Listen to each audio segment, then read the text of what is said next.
আপনার ফোনের স্টোরেজ কি ফুল হয়ে যাচ্ছে? কোনো অ্যাপ বা দরকারি ফটো না কেটে কীভাবে মেমোরি খালি করবেন আজ তা শিখব।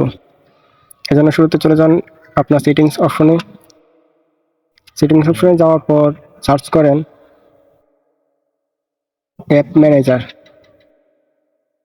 সার্চ করার পরে এখানে আপনি দেখবেন অসংখ্য আপনার ফোনে যত অ্যাপস আছে সবগুলো এখানে শো করবে। এখান থেকে আপনার অ্যাপসগুলোকে ক্লিয়ার করতে হবে।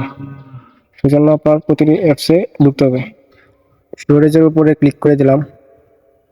তারপরে এখানে নিচে একটি অপশন ক্লিয়ার সার্চ, এই অপশনটাতে ক্লিয়ার করে দেব। এখানে আমার 14.11 MB এটা শুধু নষ্ট হচ্ছিল, সেটা আমি ক্লিয়ার করে দিলাম।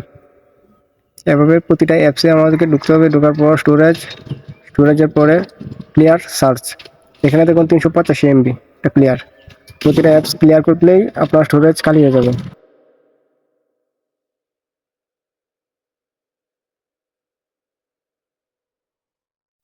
ভিডিওটি ভালো লাগলে এবং কাজে মনে হলে লাইক দিন এবং সাবস্ক্রাইব করে রাখুন।